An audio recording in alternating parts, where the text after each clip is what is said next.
Ministro Alexandre de Moraes, do Supremo Tribunal Federal, determina a apreensão de armas, passaporte, celular e bens da deputada Carla Zambelli. Parlamentar é alvo de operação da Polícia Federal que investiga inserção irregular de alvarás de soltura no sistema do Conselho Nacional de Justiça. Jair Bolsonaro aciona a STF para que presidente Lula explique falas sobre liberação de armas. Brasil empata com a Jamaica e se despede da Copa do Mundo de futebol feminino, a última da atacante Marta. O Brasil News da Rede Brasil de televisão está no ar.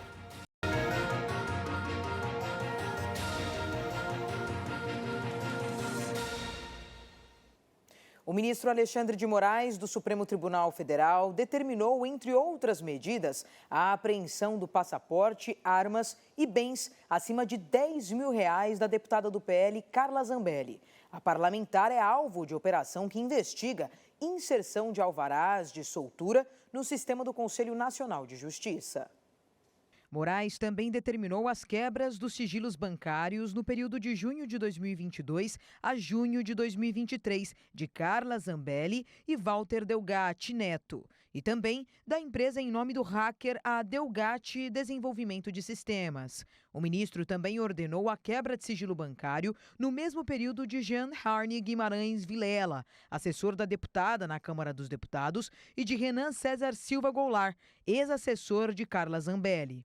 Moraes determinou ainda a quebra de sigilo bancário de junho de 2022 a junho de 2023 de Tiago Eliezer Martins Santos, hacker que também esteve envolvido na Vaza Jato. A operação desta quarta-feira foi chamada de 3FA. Segundo a Polícia Federal, o nome faz referência à autenticação de 2 fatores, método de segurança de gerenciamento de identidade e acesso que exige 2 formas de identificação para acessar recursos e dados. O nome também se refere ao fato de os mandados falsos de prisão e soltura terem sido inseridos nos bancos de dados do Judiciário Federal, após invasão dos sistemas, com o uso de credenciais falsas obtidas de forma ilícita. Segundo as investigações, após invadirem o sistema, o grupo passou a ter acesso remoto aos bancos de dados.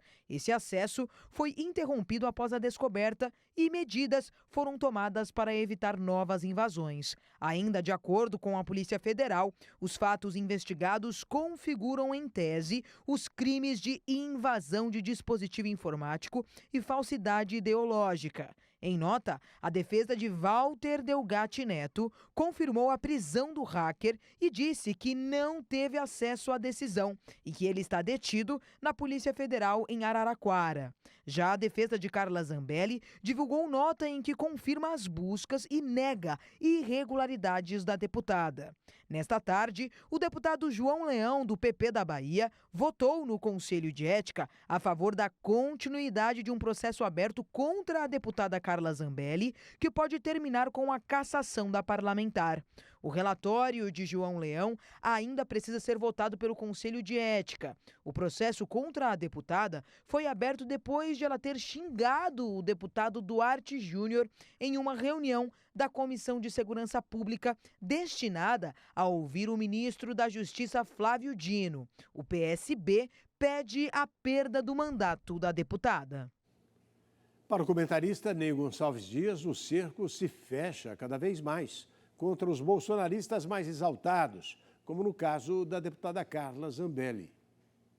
Na busca e apreensão feita pela Polícia Federal, a Polícia Federal descobriu que armas e tabletes foram apreendidos na residência da deputada Carla Zambelli. A deputada Carla Zambelli foi, durante muito tempo, uma das mais afoitas defendentes do ex-presidente Jair Bolsonaro. Muita gente, alguns comentaristas, acham que esta investigação da deputada Carla Zambelli pode ser uma espécie de contagem regressiva para a cassação do seu mandato de deputada federal por São Paulo em 2 eleições das quais ela foi uma das mais votadas do país.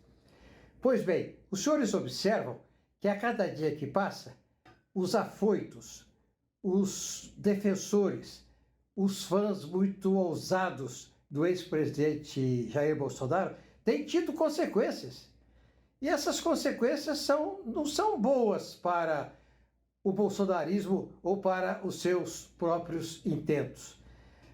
A deputada Carla Zambelli teve a infelicidade da véspera da semana da eleição ter sido gravada por um celular com uma arma em punho correndo atrás de um jornalista preto. O ex-presidente Jair Bolsonaro apresentou ao Supremo Tribunal Federal uma interpelação criminal contra o atual chefe do Executivo, Luiz Inácio Lula da Silva.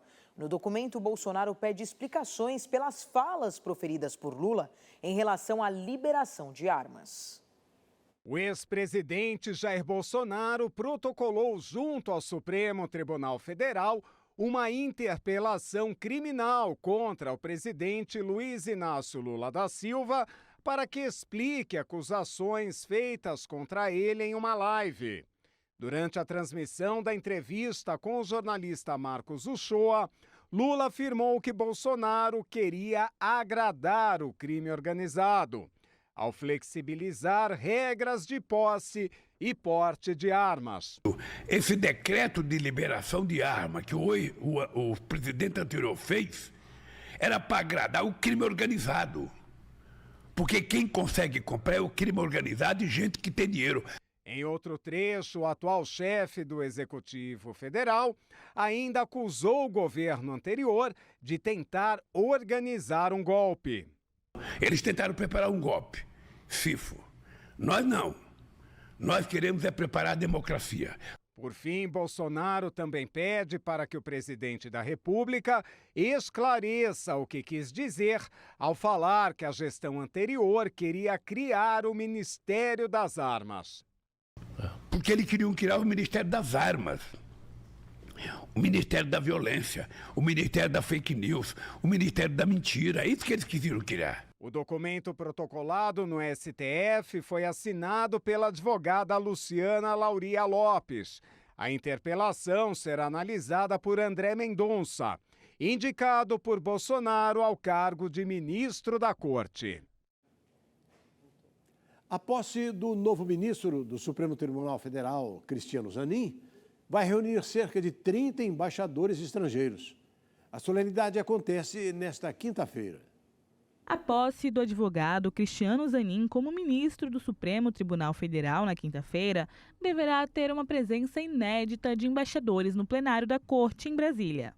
Confirmaram presença cerca de 30 representantes internacionais de todos os continentes, incluindo os embaixadores dos 5 países com assento permanente no Conselho de Segurança da ONU: Estados Unidos, Reino Unido, França, Rússia e China. Também foram chamados diplomatas dos demais países dos BRICS, do G7 e do Mercosul. Eles ficarão sentados em uma seção reservada do plenário. Segundo aliados do futuro ministro, o comparecimento sinaliza prestígio a ele, ao STF e ao presidente Luiz Inácio Lula da Silva, que estará presente à cerimônia. A amizade com o presidente da República pode deixar Zanin de fora de eventuais processos que envolvam diretamente o chefe do executivo, mas não de temas de interesse do governo. O tradicional e hoje pouco expressivo Partido Comunista Brasileiro vive um racha com expulsões e troca de acusações entre seus membros. Acompanhe.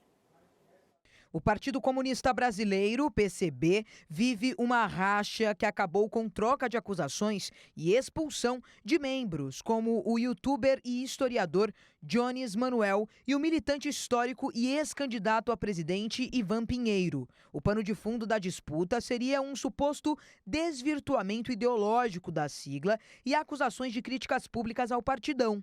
Os assuntos vão de posicionamento sobre a guerra da Ucrânia a postura crítica sobre a gestão Lula do PT. O PCB é um dos descendentes do Partido Comunista do Brasil, que teve entre seus membros os revolucionários Luiz Carlos Prestes e Carlos Marighella. Em suas redes, o partido publicou nota do secretário-geral Edmilson Costa, afirmando que se trata de pequeno grupo, cuja limitada ação na realidade concreta da luta de classes contrasta com a farta presença nas redes virtuais. A menção à atuação nas redes parece ser uma indireta a Jones Manuel, que ganhou holofotes em 2020 a ser citado como referência por Caetano Veloso. Manuel, que foi candidato a governador de Pernambuco no ano passado, foi desligado da direção do partido recentemente e depois da sigla. Manuel acusa o grupo no poder, do qual faz parte, a candidata a presidente pelo partido nas últimas eleições, Sofia Manzano, de tentar fazer uma guinada à direita e diz que sua expulsão ocorreu à revelia das regras da sigla e sem direito de defesa. Apequenado, o PCB recebeu apenas 64 mil votos na eleição para a Câmara em 2022, o equivalente a 0,06% dos votos. O ministro do Supremo Tribunal Federal, Luiz Fux, decidiu manter o depoimento do ex-líder do Movimento Sem Terra, José Rainha, para a Comissão Parlamentar de Inquérito do MST. A sessão está prevista para quinta-feira e permite silêncio da testemunha em caso de perguntas que possam incriminá-lo. A convocação de José Rainha já tinha sido aprovada no final de junho pelo colegiado na condição de testemunha. A defesa de Rainha pediu ao STF para que o ex-líder do Movimento Sem Terra não seja obrigado a comparecer à CPI do MST. Porém, teve o pedido negado pelo ministro da Casa, Luiz Fux. Fux permitiu silêncio à testemunha em caso de perguntas que possam incriminar a Rainha. Em outros casos, ele deverá responder aos parlamentares. O ministro da Casa Civil, Rui Costa, foi convocado para esclarecer sua participação com relação ao movimento, tanto como ministro quanto como governador da Bahia, e também depor sobre a atuação da Agência Brasileira de Inteligência, a ABIN, sob comando da Casa Civil. O depoimento ainda não tem uma data definida. Na última terça-feira, a CPI escutou o ex-ministro do Gabinete de Segurança Institucional, Gonçalves Dias. Ele abriu mão do direito ao silêncio e negou ter recebido relatórios sobre invasões do MST. O ex-ministro do GSI também afirmou que o golpe de 64, que deu início à ditadura militar, foi um movimento. Ele evitou classificar a ditadura e foi questionado sobre o tema pelo relator deputado Ricardo Salles. O que me impulsionou na minha carreira, logicamente, foi a minha vocação de querer ser soldado e foi uma necessidade da minha família. Entrar nessa situação, se foi bom ou se foi ruim, o movimento de 64 é polêmico. É polêmico e eu, deputado, se o senhor me respeitar pela minha história, eu não gostaria de entrar nessa seara. A CPI que investiga o movimento dos trabalhadores rurais sem terra foi instalada em 17 de abril e é controlada por parlamentares abertamente contrários aos movimentos sociais e à reforma agrária. A Secretaria de Segurança Pública do Estado de São Paulo informou que o último envolvido na morte do policial das rondas ostensivas, Tobias de Aguiar, foi preso na madrugada desta quarta-feira em Santos. Ele é irmão do homem apontado pela pasta como autor do disparo que matou o policial preso no domingo. De acordo com a SSP, o suspeito se entregou para os agentes da equipe PM, vítima da Corregedoria da Polícia Militar. Como havia um mandato de prisão em aberto contra ele, o homem foi preso após prestar depoimento. Além dos irmãos, a polícia prendeu um homem na sexta-feira por participação no crime. No mesmo dia, um homem que também teria participado do assassinato do policial foi morto pela Polícia Militar. Mesmo após essa prisão, a SSP informou que a Operação Escudo segue para sufocar o tráfico de drogas e desarticular o crime organizado. Na segunda-feira, o secretário da pasta afirmou que a operação terá duração de no mínimo 30 dias. Integrante da Rede de Proteção contra o Genocídio, Marisa Pfefferman, está no Guarujá para um ato na tarde desta quarta-feira em repúdio às mortes cometidas pelas forças do Estado e disse que o clima é de terror. Segundo ela, os policiais estão entrando nas casas e todo o território está se sentindo ameaçado. A Operação Escudo teve início no último dia 28, após o soldado Patrick Bastos Reis ser morto por criminosos quando fazia patrulhamento em uma comunidade no Guarujá. A operação segue para sufocar o tráfico de drogas e desarticular o crime organizado, que possui grande atuação na Baixada Santista. O governador de São Paulo, Tarcísio de Freitas, disse na tarde desta terça-feira que a Baixada Santista foi tomada pelo crime organizado. A pergunta que eu faço é: quem é que está vivendo o clima de terror? É a sociedade. A sociedade não suporta mais violência. A gente tem que botar na cabeça que a Baixada Santista foi tomada pelo crime organizado. Isso é muito sério. A operação começou no dia 23, a Operação Impacto, uma operação de combate ao crime organizado. Por outro lado, o líder da bancada do Partido dos Trabalhadores na Câmara Municipal de São Paulo, vereador Senival Moura, leu uma nota de repúdio em nome dos vereadores petistas contra a ação da Polícia Militar no litoral paulista, ao qual ele chamou de chacina. A bancada do Partido dos Trabalhadores da Câmara Municipal de São Paulo, em consonância com o compromisso do partido para com a defesa dos direitos humanos, repudia publicamente a chacina promovida pelo governador genocida Tarcísio de Freitas no Guarujá, litoral de São Paulo. A Petrobras aumentou em 4,3% o preço do querosene de aviação nesta terça-feira. Mesmo com o aumento, houve uma diminuição de 31,7% no preço médio do combustível ao longo de 2023. A Petrobras anunciou nesta terça-feira um aumento de 4,3% no preço médio do querosene de aviação, QAV, para as distribuidoras. Apesar da alta, o preço médio do combustível acumula queda de 31,7% neste ano, pontuou a companhia. A empresa reiterou que distribuidoras e revendedores são os responsáveis pelas instalações nos aeroportos e pelos serviços de abastecimento, ressaltando que não existem restrições legais, regulatórias ou logísticas para que outras empresas atuem como produtores ou importadores de QAV. A Petrobras afirmou ainda que comercializa o QAV produzido em suas refinarias ou importado apenas para as distribuidoras que transportam e comercializam os produtos para as empresas de transporte aéreo e outros consumidores finais nos aeroportos ou para os revendedores. Os valores vão de R$ 3.360 por metro cúbico, o mais barato em São Luís, no Maranhão, a R$ 3.600 por metro cúbico em Canoas, no Rio Grande do Sul, o mais caro. Os contratos de QAV da Petrobras têm reajustes mensais. Começaram nesta quarta-feira as escavações arqueológicas no prédio que abrigava o antigo destacamento de operações de informação, Centro de Operações de Defesa Interna, o DOI-CODE, em São Paulo. O local foi usado durante a ditadura militar, onde opositores do regime eram presos e torturados. O prédio do DOI-CODE fica situado na Vila Mariana, zona sul da capital paulista. Hoje o prédio abriga uma delegacia da Polícia Civil. Com as escavações, os pesquisadores pretendem explorar os vestígios encontrados no local, como objetos, estruturas arquitetônicas e registros documentais. Os trabalhos dos cientistas devem seguir até o dia 14 de agosto. A pesquisa é um trabalho coletivo, desenvolvido desde 2018. O trabalho será realizado por pesquisadores da UFMG, Universidade Federal de Minas Gerais, da USP, Universidade de São Paulo, e da Unicamp, Universidade Estadual de Campinas. A edificação do antigo DOI-CODE é considerada um marco físico que documenta o período que vigorou a ditadura militar. A edificação é um símbolo do estado de repressão imposto pelo regime iniciado em 1964. Apenas pelo DOI-CODE do 2º Exército de São Paulo passaram mais de 6.700 presos.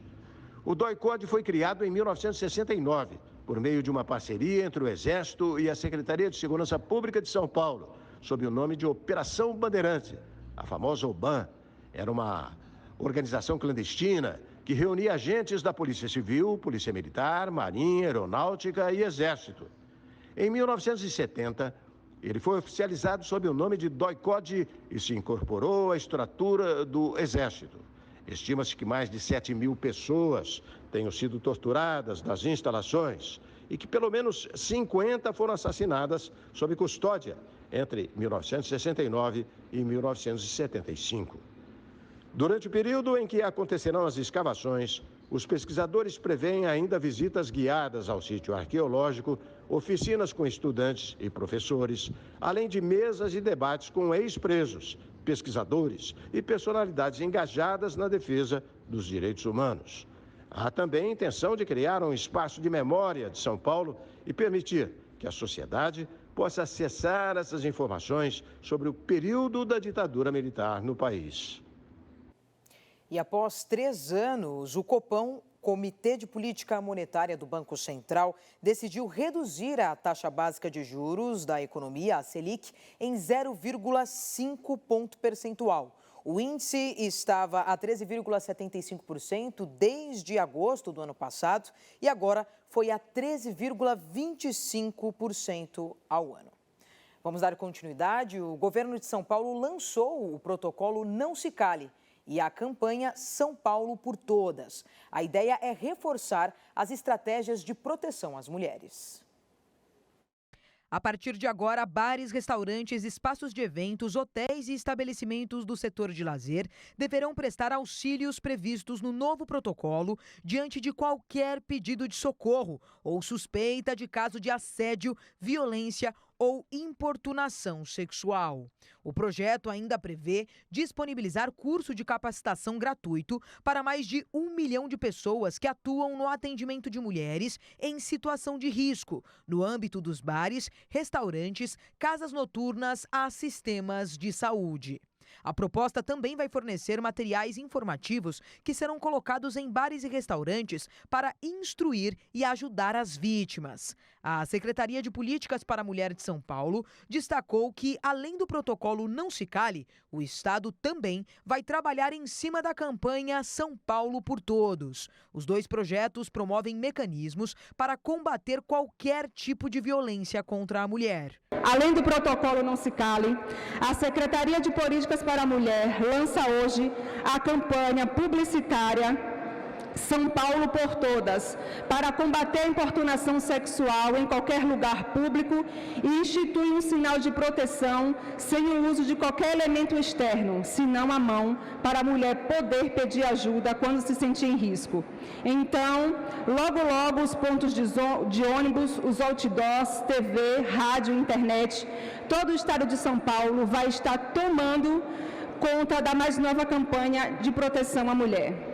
O prefeito de São Paulo, Ricardo Nunes, pontuou que esse será um trabalho em conjunto para que, efetivamente, São Paulo consiga combater as diversas violências contra o público feminino. Que a gente está junto e de dar essa mensagem que eu acho que é importante de vários setores, vários atores trabalharem juntos nessa ação fundamental de combate à violência contra a mulher.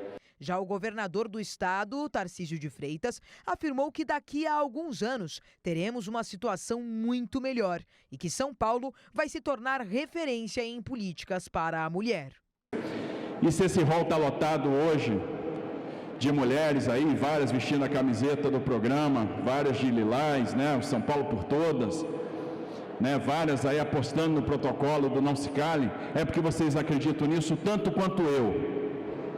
É porque vocês sabem que a gente vai fazer a diferença e nós vamos fazer essa diferença juntos. Nós vamos enfrentar juntos o combate. O combate não é fácil, mas ele vai ser vencido. Porque aqui tem gente de fé, aqui tem gente que quer fazer, aqui tem gente de paixão. Aqui tem gente que veio para o governo para emprestar amor, para fazer a diferença. E a Sonara é uma delas e nós vamos fazer isso todos juntos. Se a gente trabalhar junto, nós vamos fazer a diferença. E eu tenho certeza que a gente vai entregar daqui a alguns anos a situação muito melhor do que a gente recebeu. E São Paulo vai se tornar uma referência em política para a mulher. A agência Fitch aumentou a nota do estado de São Paulo e elogiou a capacidade de crédito. Uma das principais agências de classificação de risco do mundo, a Fitch, elevou a nota do estado de São Paulo. O conceito passou de BB- para BB, com perspectiva estável. A classificação ainda está abaixo do grau de investimento, mas indica boa qualidade de crédito do Estado e capacidade de honrar seus compromissos financeiros. A agência afirma ainda que o crédito individual do Estado tem risco de médio a baixo e que a sustentabilidade da dívida recebeu classificação A.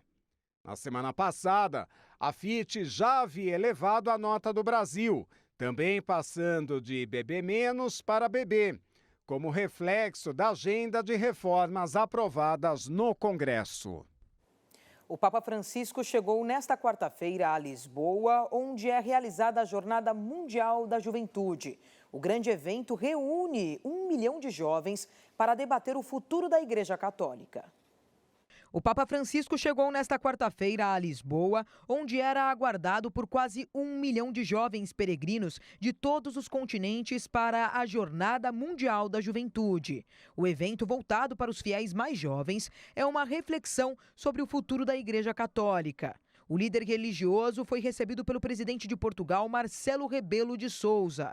Com 11 discursos e 20 eventos públicos previstos, a agência do Pontífice será intensa para o jesuíta argentino de 86 anos, que passou por uma cirurgia no abdômen há 2 meses. O estilo direto e espontâneo de Francisco rendeu uma grande popularidade entre os jovens e muitos esperam que ele aborde em Lisboa temas importantes para esta geração, como a guerra na Ucrânia, o meio ambiente ou a justiça social. Os organizadores da JMJ esperam a presença de 1 milhão de peregrinos procedentes de mais de 200 países. A semana de atos festivos, culturais e espirituais começou na terça-feira e vai até domingo com a celebração de uma grande missa. Trabalhadores retiraram a foice e o martelo de uma estátua em Kiev, capital ucraniana, como parte de uma campanha para eliminar os símbolos da antiga União Soviética. A Ucrânia segue no processo de cortar laços religiosos, culturais e simbólicos com a Rússia. Trabalhadores retiraram a foice e o martelo de uma estátua em Kiev, que é a capital do país. A iniciativa é mais um passo de uma campanha para eliminar as marcas da antiga União Soviética. Talvez o emblema da União Soviética devesse ter sido substituído antes mesmo da invasão em grande escala. Mas hoje a guerra russo-ucraniana traz uma nova relevância para muitas questões que foram adiadas no passado.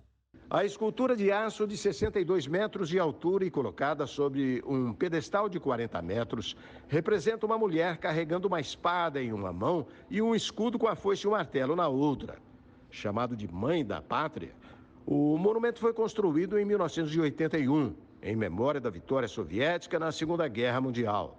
O Ministério Ucraniano da Cultura quer adicionar à estátua um novo escudo com um tridente, símbolo da Ucrânia. A guerra, obviamente, também ocorre na frente cultural e de informação. É uma guerra pela identidade, pela consciência das pessoas, pela oportunidade de decidir o próprio destino e ser o dono do próprio lar. Com um custo estimado em mais de 7.580.000 reais, o projeto suscitou críticas da Ucrânia, que necessita de recursos para o conflito que eclodiu com a invasão russa do país em fevereiro de 2022. No campo religioso, a Ucrânia mudou na semana seu feriado oficial, do dia de Natal, de 7 de janeiro para 25 de dezembro. A igreja do país seguia as diretrizes da ortodoxia russa, que usa o calendário juliano em datas importantes. Pois é, e o Brasil não fez, aliás, uma boa partida diante de uma organizada Jamaica e ficou no 0-0 no encerramento do Grupo F da Copa do Mundo. O resultado significou o adeus da seleção à competição e o fim da passagem de Marta pela maior competição do futebol feminino. Fim da linha para o Brasil na Copa do Mundo. A seleção não conseguiu vencer a Jamaica na partida de encerramento do grupo e foi eliminada da competição. A técnica Pia Sandhage optou por começar com Marta no time titular, o que poderia dar uma dinâmica melhor à troca de passes no meio-campo. Mas a estratégia do time brasileiro foi focada em alçar bolas na área adversária. Foram 27 cruzamentos na partida, mas com uma taxa de acerto de apenas 17%. Com o final do jogo se aproximando, o time pareceu se desesperar e foi perdendo a pontaria. Foram 2 finalizações certas na segunda etapa. O 0-0, junto da vitória da França na outra partida do grupo, classificou a seleção jamaicana, que terminou a primeira fase invicta, sem sofrer gols, com uma vitória e 2 empates. O doloroso resultado encerra a carreira de Marta, a melhor jogadora da história do futebol feminino em Copas do Mundo. França e Jamaica aguardam a definição no grupo H, que tem a Colômbia classificada, com Alemanha e Marrocos ainda com possibilidade de classificação. O presidente Lula lamentou a desclassificação para as oitavas de final da Copa e escreveu em sua rede social que agora é seguir investindo ainda mais no futebol feminino. E diante do bombástico depoimento de um ex-funcionário do Departamento de Inteligência dos Estados Unidos sobre a suposta existência de material não humano armazenado em local secreto, o programa Em Revista com o EV Sobral, que começa logo mais às 10h45 da noite aqui na Rede Brasil de Televisão, vai falar deste tema tão misterioso, recebendo um dos maiores ufólogos do Brasil, Edson Boaventura. A Câmara dos Deputados nos Estados Unidos convocou uma audiência histórica e foi o reconhecimento mais sério sobre os fenômenos aéreos não identificados e que hoje merecem atenção total nos níveis mais altos do governo americano. No Brasil, o que seria a Operação Prato, no estado do Pará. Estaremos mostrando registros oficiais inéditos. E a presença de Edson Boaventura, diretor-presidente da revista OVNI. E você pode estar participando ao vivo pelos chats das redes sociais. É pela Rede Brasil de Televisão e RBTV, ao vivo a partir das 22h45 nessa quarta-feira. Os OVNIs estão invadindo a Terra? O Brasil News de hoje fica por aqui. Nós voltamos amanhã. Até lá.